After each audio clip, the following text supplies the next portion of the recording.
Hi friends, welcome to my YouTube channel. चलतु आज आम करवा रोजमेरी वाटर, जोटा आम घरे होममेड रोजमेरी वाटर जोटा आम हेयर को बहुत ग्रोथ कराए।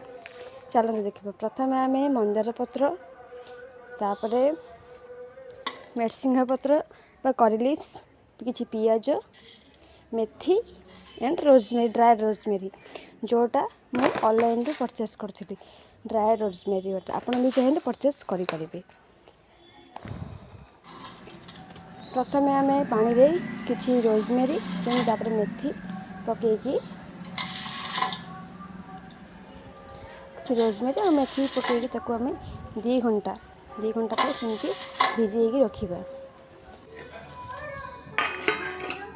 देन 2 घंटा पर से देखिए भल भल से मिक्स करके गोटे गैस ऑन करी पैन बसैबा। से भिजा पानी को पकईबा। पानी को पकई सारा मंदार पत्र मेरसिंगा पत्र भल मिक्स करवा।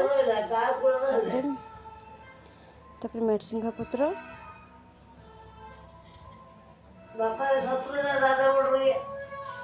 कटा होता से जो आम काटि पियाज किसी एड करवा। देन ताको आम भल से मिक्स करके किसी समय 15 मिनट बॉयल करने को छाड़देवा। 15 मिनट से सेमती बॉयल करवा भल से जोटा जमी तार सब गुण मंदार पत्र बहुत भल गुण अच्छी। मरसिंगा पत्र बहुत भल से खालापर क्लीन करदे। क्लीन मैंने छाणीदेव से पानी को छाणीदेव। छाणी सारापर देखो आप मंदार पत्र बहुत किसी अच्छे सब नेचुरल जिन सब कौन भी केमिकल नहीं।